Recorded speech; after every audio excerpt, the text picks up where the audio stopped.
lot, Vinny. Thank you.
everybody.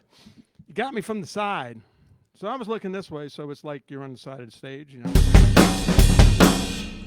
Get that side view angle, you know. Not from straight on, like always. It's always straight on from the audience. So hope you guys are well. Hope you had a nice Valentine's Day. And this, what was it? The Super Bowl. I actually watched some of that. I'm not a big sports fan, but I watch all the exciting games, you know. So, and I'm in L.A. Well, I'm outside of L.A., but hey, we won.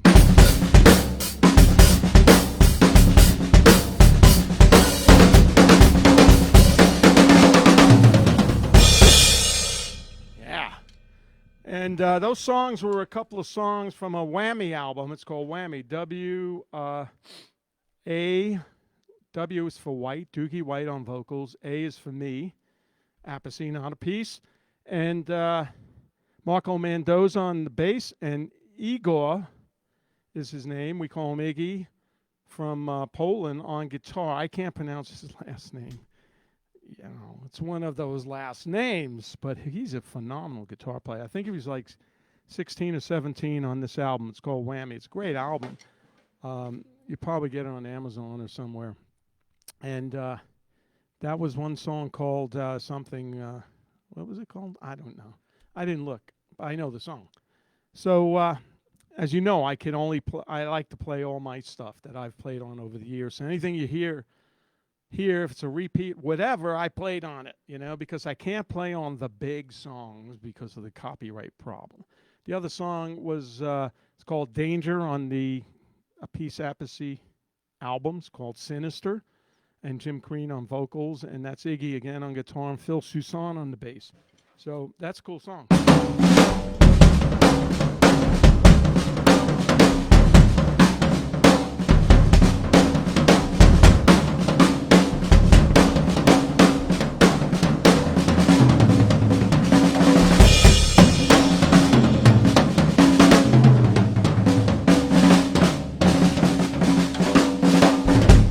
All right, sorry about that. I love these things.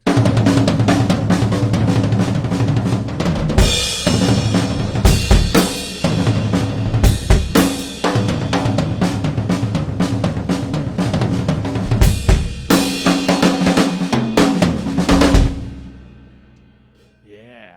Drums look good, right? They look pretty good. This looks purple in the front, but these drums are the ChromaCast Sawtooth Hickory series. This is the higher end drums that they have, and beautiful sound, beautiful drums, and 6-ply hickory all the way through, no filler, no anything, no byproducts. And I think these drums are actually gluten free. So if you guys have a gluten problem, this is the kit, dude. And dudettes, the women.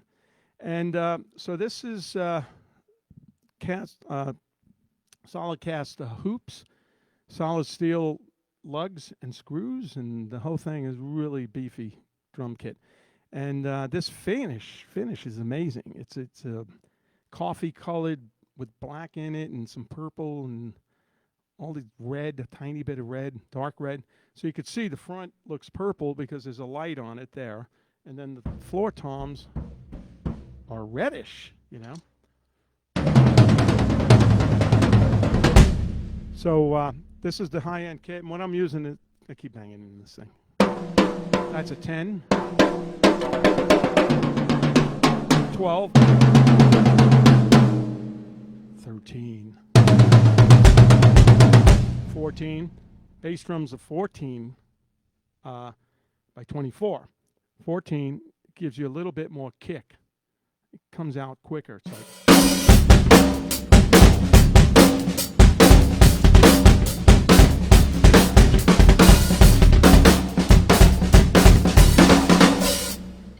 Love the 14s. The old school were 14s back in the 70s and some of the 80s. Then they started making those those long bass drums. I didn't like those because by the time I heard the sound come out, I was a little delayed, like something like that, you know. So this is a 16-inch floor, 18.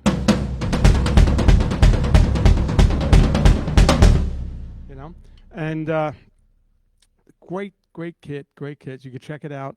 There might be a sidebar on the notes here. The comments, not notes. We're not in church.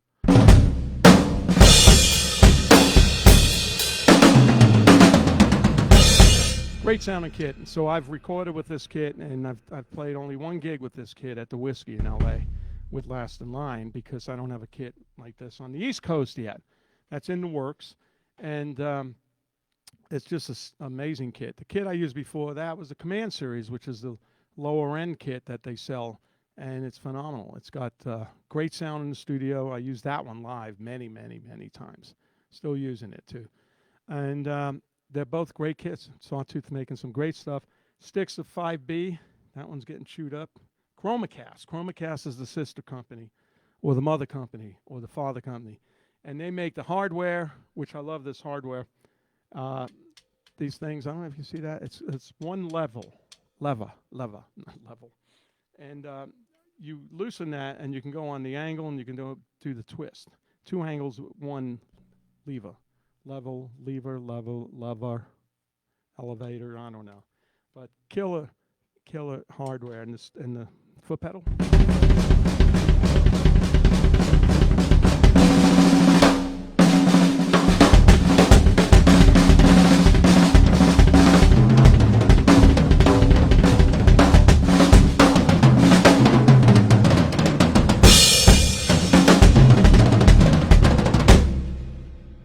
That is a Chromacast pedal.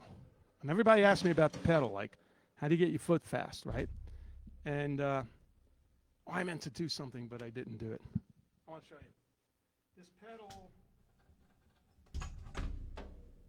the way I set this pedal up is footboard's medium height, but for a 24-inch bass drum, I like the beater to hit in the middle.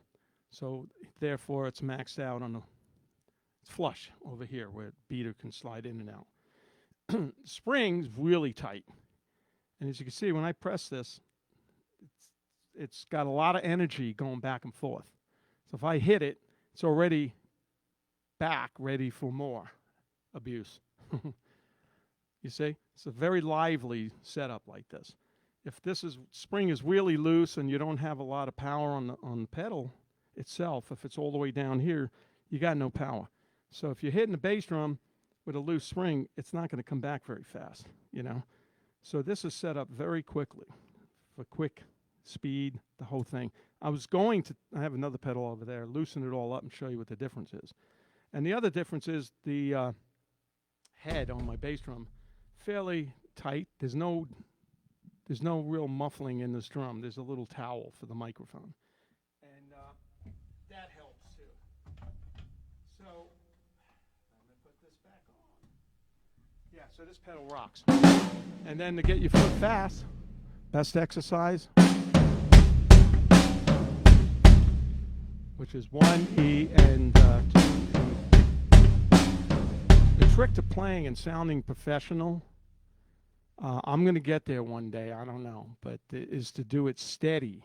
You know, even a straight beat, steady, sounds pro, like this.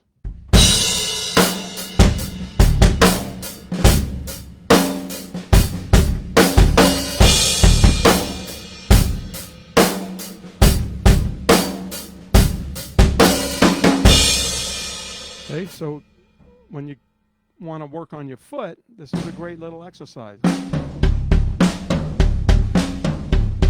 So watch how I keep it even and steady as I speed up. I already sped up. Let me start slower.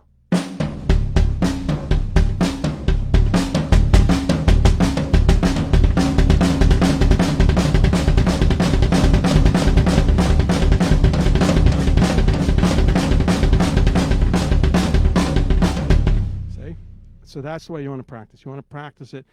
If you got this speed approximately here, keep working on that. Don't try to go faster if it sounds clutterly like this. You don't want that, so slow it back down. And I'm I'm using the tips of my foot, all right, my ankle basically. The heel is up, and that's what's going on with the bass drum. And the thing I played before is one of the hardest things to learn on the drums. I always do that at the drum clinic. You want to see the hardest thing to learn on the drums? That.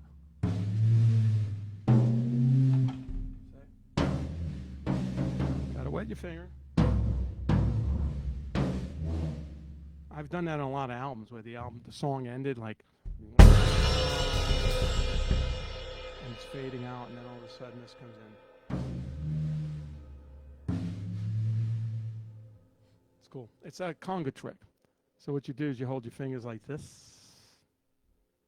You got to wet your finger a little bit, but you barely press on the skin. I showed this to people at the rock fantasy camps that I've done. Some of the drummers, the young drummers, all day they were going. I mean, the drums are all marked up with spit on them and fingerprints, but they couldn't get it. It takes a while. So anyway, I'm going to actually tell you where I'm going to be for the first time ever. I never did this before. On February 25th, we just got back from Denver. We just played in Denver with Last in Line. It was like a blizzard there, too. We got there. It started snowing. It snowed for 12 hours, and we were driving to the gig, and the car sliding around, and it's crazy, crazy. So we just got back from Denver, and I'll tell you where we're playing next at the Harrah's Casino in Cherokee. It's called the Harrah's Casino Cherokee Resort. We're playing with, get it, Bret Michaels. Woo! Woohoo! And that's in Cherokee, North Carolina. Then I'm going to be on March 10th to the 13th in Florida at the Rock Fantasy Camp with Joe Perry, Tico Torres, and Vernon Reid from Living Color. So how cool is that? That's going to be fun. And then after that, it's in March, again, 24th, we play Dallas at Amplified Live. The 25th, Buda, Texas. I've never been there. That's Buda. At Buck's Backyard. Sounds like a place in Brooklyn. March 26th, Houston at Rise Rooftops. Sounds like the name's not finished, but that's it. Then again, at the end of March in Las Vegas, another Rock Fantasy Camp with the Scorpions. That'd be fun. I know those guys from a long time ago. I haven't seen them in a while. So that's going to be fun. I'll put this all on the my site. It'll be on my actual site, too. April 8 to 10, this thing's called the Music Collectibles Extravaganza. That's Extravaganza beat. And what that is, it's a signing. There's a bunch of celebrities there. Sherry Curry from the Runaways, she's going to be there. Who else is going to be there? A bunch of other people. Check the site out. And it's in Boxborough, Massachusetts. It's at the Hyatt. No, not the Hyatt. The Boxborough Regency Hotel and Conference Center. And that's April 8th. Then come home for a day, and then it's Last in Line in Franklin, Ohio on the 24th at JD Legends, Portage, Indiana, Friday, April 15th. Decibels on the Rocks. We played there. They're such nice people, and it's a great place. Real loud room. Bass drum sounds like that.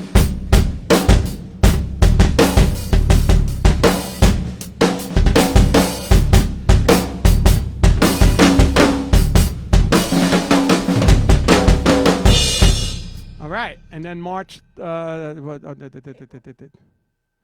reading the wrong one. Okay, then after that's in Portage, Indiana, on Friday the 15th, Decibel on the Rocks, and then we got Des Plaines, Illinois, on April 16th at the Des Plaines Theater.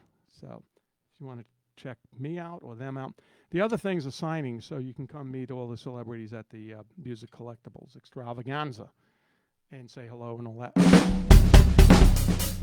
Quickly, because we played in Denver and I really couldn't bring the drums. because it was one-off, so I had to use some rental stuff, which was from a great rental company, friend of Leslie. Hi, Leslie. Hello. Lala. Hi.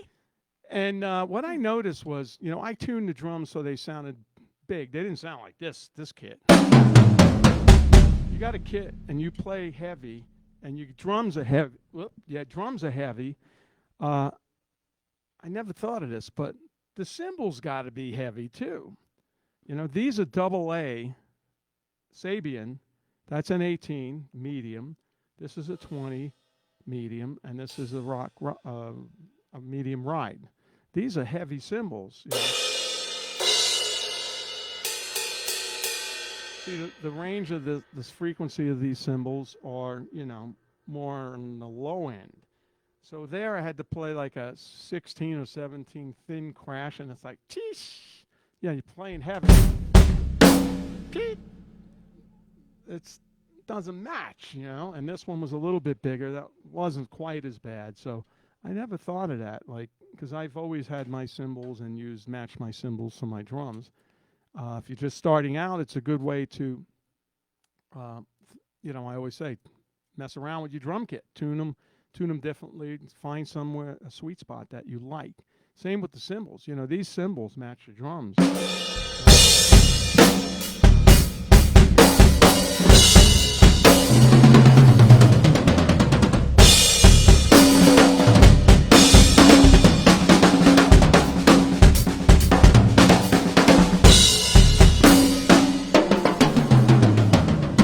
You do a big roll like that, and then you hit the cymbal and it goes beep. Doesn't work. It's not right. That should be against the law. So, all right. So we got Lala Lollipop in the house. Hello. Hello, Lala. And I'm going to show this. I've been getting some emails on this. This is my prized possession. Right? Check this out. This is John Bonham's used drumstick. Look at this guy. Can you see it? Can you see it? You can see it, right? It says John Bonham on it. Could you take this so I don't drop it? I got that in early 80s. Some girl gave it to me. She goes, "You want this?" I'm like, "What is it?" John Bonham drumsticks. He was alive back then. And I went, "Yeah, sure." And I kept it in my sock drawer for 30-something years. And then when I moved in this house, I thought, you know what? That doesn't deserve that. So let me frame it and hang it on the wall. So that's like killer. And it's got his name on it, John Bonham. There's no make of the stick on there, but it looks like a 5. Very similar to my stick. It might be a 5A, but my stick's already shredded. So that's just a killer thing to have, I'm so glad I never lost it. I also got Ian Pace's drumstick. I met him when he did a Rock Fantasy Camp. So he gave me the sticks. I don't ask for many sticks, If Buddy Rich was alive, I would love to have one of his sticks. Or Billy Cobham, well, he's alive, but Mitch Mitchell.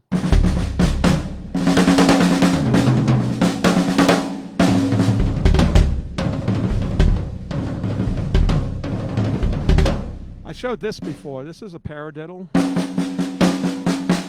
Right, left, right, right, left, right, left, left, and then that's just right, right, foot, foot, right, right, foot, foot, tangled in the wire like that. Right. Good lick,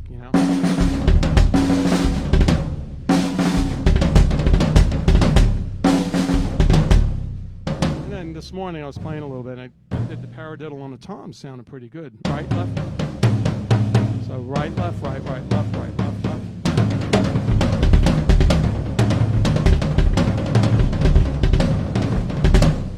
So I just do one. It's hard to do.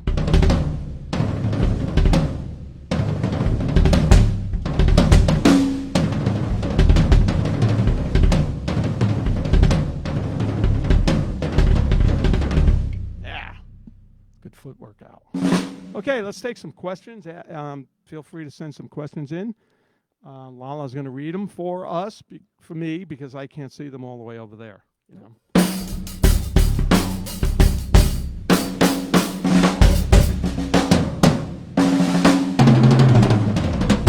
Okay, what do we got? Carmine's on here today. Oh my God, Carmine Appice? Your brother. Carmine Appice. But he wrote the greatest rock drum book ever called Realistic Rock.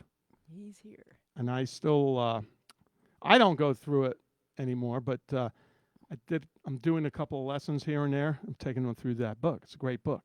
Covers everything. You know, it starts off like this. And then, you know, like 50 pages in, it goes to this.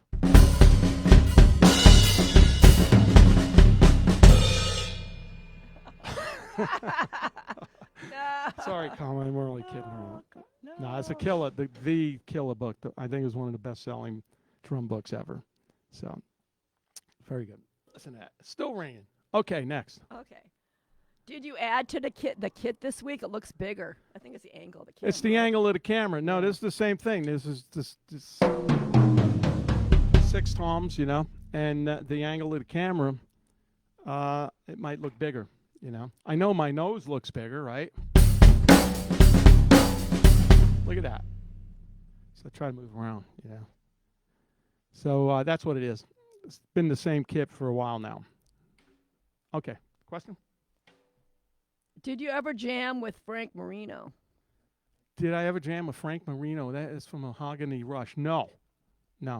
But we did play some festivals with them when I played with Rick Derringer, and that was probably 1976. Mahogany Rush was a 3-piece power band, you know, power trio. They were pretty cool. And I've never jammed with them, no. But great player, and I don't know if I don't know much about him. I don't know if he's alive or if they're doing anything or what's going on. Okay. Oh, you already talked about how you slid your finger on the middle on the drum, right? Yeah, what's the question? They just wanted to explain it. I think you did that already, though, right? Well, I did it. Yeah. It's hard to do. You got to wet it, but you can't wet it too much. That's why I go like this. Just a tiny bit of moisture.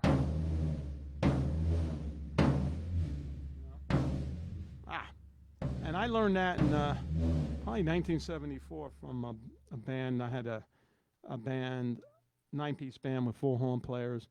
And at one point we had a conga player, you know. And that's the band that I did some work with John Lennon when I was like 16. And he showed me that. And I went, wow. For some reason, I never forgot it. And I started doing it. I went, this is cool. And when I do it, people go, what the heck is that, you know? So it's cool. Cool little trick. I got to have tricks if I'm playing in a show with my brother Carmine. He's full of tricks. He's got a bag of tricks. Okay, next. How about some insight to some of what you're doing or certain licks and patterns that you do?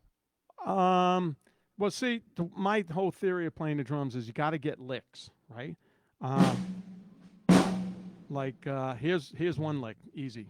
Right? I'll show you a bunch of licks. Right? Triplets. Licks, how about this?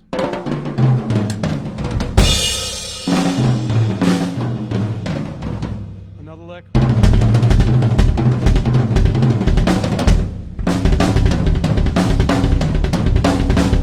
So I get each of these licks down, you know, so they were like inside of me. So I'm playing.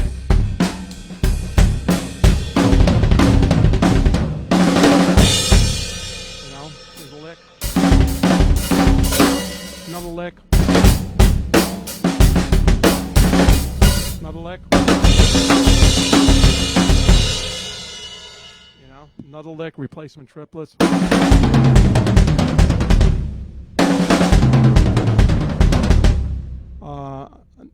This one I just showed you.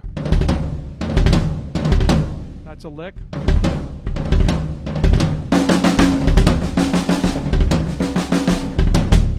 So I practice these things, you know, when I come across them or try to come up with new things. Like this one today, I just...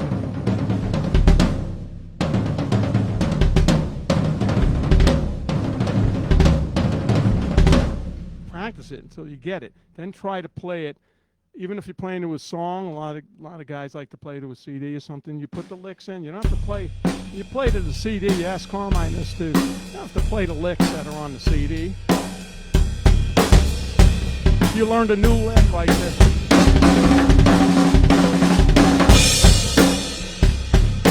Put it in.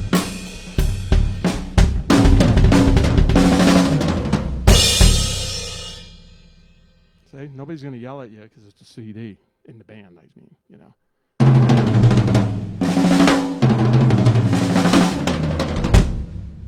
You just sit there and get some of the licks down, you know, until you really got it. And then in the beat, you got triplets. And I do this one, which is 16th notes, 1 E and so 1 E and fast.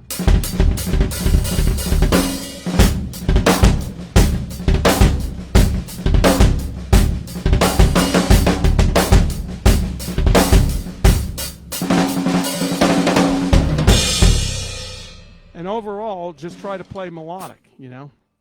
Repeat things like this, what I just did.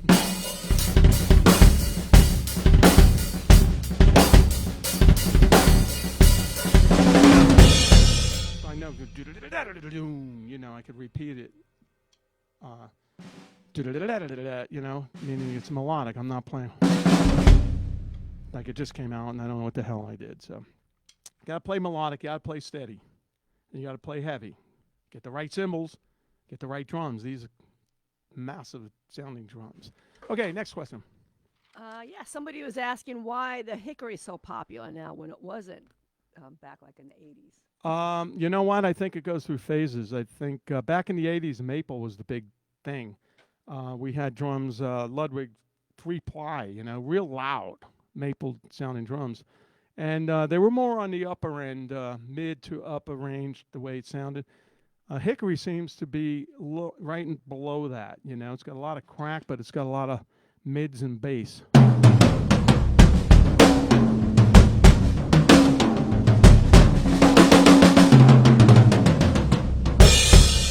So I don't know. You know, I remember one time. My brother Carmine got his Ludwig set, and it was all maple and a nice blonde wood, and I went, oh, that's beautiful. So finally I saved up enough money. I was playing weddings and all that stuff, and disco band, you know. Every beat was this. Or. Every beat was the same. And I went to buy drums. I wanted a maple drums like Carmine. And I go to buy them, and they go, oh, we don't have them. You know, Ludwig, they sold all the maple wood to the Japanese people to make bowling alleys because bowling became popular. So there was no maple drums. So I went, oh, man. So I bought some other drums, Marine Pearl like Buddy Rich, just the toms, 4 toms. And that's what I used for quite a while. Then I thought, well, if you rip the, not that set, but the set my brother left in the house, if you rip the sparkle, it was a red sparkle Gretsch, should have left it alone, it was a classic. You rip the coating off, this red sparkle, I would have maple drums. Well, I went to do that, but the glue started taking chunks of wood of the shell. It just destroyed the drum. You know, it was terrible. So I had to wrap it. I wrapped it in, I had bought vinyl at the fabric store. I didn't know what to wrap it in. So, okay, next question. We got a couple more questions. What?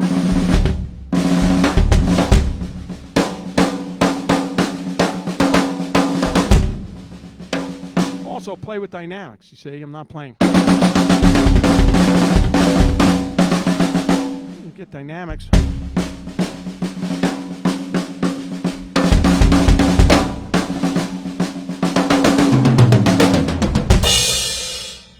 Gives you a place to go. So you got to practice dynamics too. You know, if you don't know what I mean, it means playing lower, being able to play lower.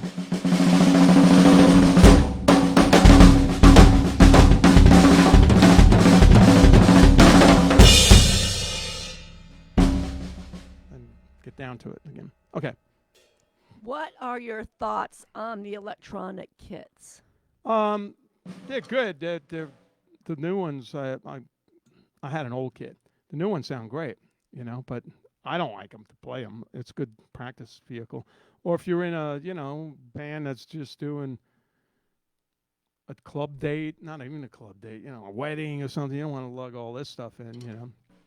So they're good. The sounds are good, you know. I'm not into the trigger sound. I like the noise. This thing's ringing.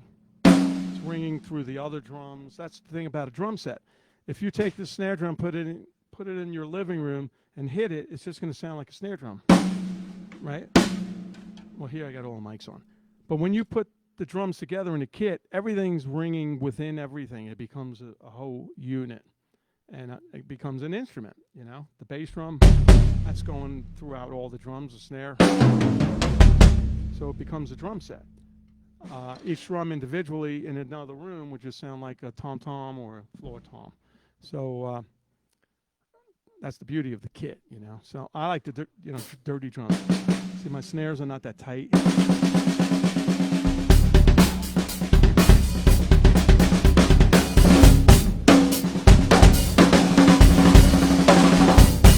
More licks.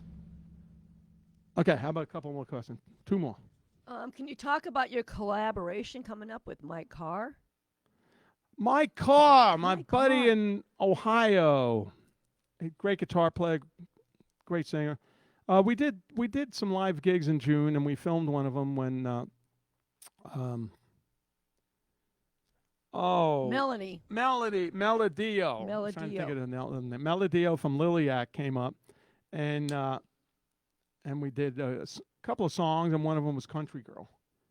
So we did that, and then Mike wanted to do a video. Well, he had the video, and we fixed it. I didn't like the drum sound. Then Mike put his triggered thing like professional drums, and I heard. I went, I don't play like that, even though it was me triggering. It was like, I was like, what the heck is that? That's not me, you know. So I took it, and then I learned all the how I play, because when you do video, you got to play to the video. So if I'm looking like this on the video, and I'm not doing a fill, it looks kind of funky. So I put my own drums, which I recorded here. It sounds great. So don't tell anybody. Right? Okay, so let's take one more question, and then we're going to go probably have pizza tonight. I know Yes, you're we all are. wondering what we're going to eat. Yeah, I'm having pizza. We Yeah, had Mexican food last night. Yeah, we go to this place in San Diego, Mexican food. It should be called the Cheesecake Factory. There's so much cheese on everything. Ugh. And we forgot. And we went, oh my God. You almost need a scissor to eat the enchiladas. You know, you pick it up and cut the cheese off. So we'll go have more cheese at the pizza place. Next week, I'll have a heart attack here playing. Okay, one more.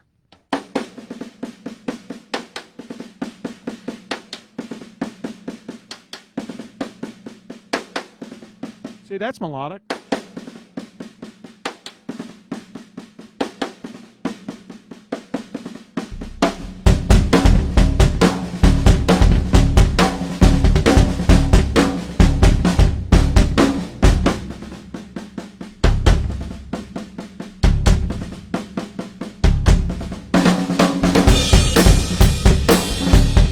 See, that's the way my mind thinks. I mean, I just came up with that. I don't know why. But build it into something. Repeat, you know, and try to play melodic. Really important. Okay. And are you recording a new album right now? Yes, Last in Line's recording a new album, and we finished in Vegas. We recorded at the Count. Danny from Counting Cars, he owns a studio in Vegas, along with that's where his TV show is filmed. So we went in there. We wrote some more stuff. We wrote the whole album there. It's a great vibe in there, and we recorded. And now we're waiting for Viv to get back. He's rally racing this weekend. He's crazy in the snow up in Michigan. He loves it. Loves it. Skid all over the place.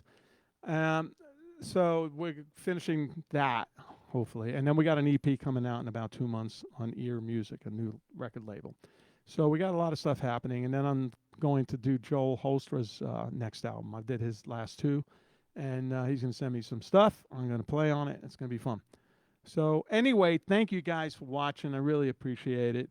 And whatever, you can contact me on this Facebook as well, and my website and all that stuff. And then I'll put this list of dates down so you guys got it. And then in between that, I'm going to be doing a couple of shows with Carmine. We call it Drum Wars, with a great band featuring Jim Crean on vocal and everybody else in the band. And it's fantastic.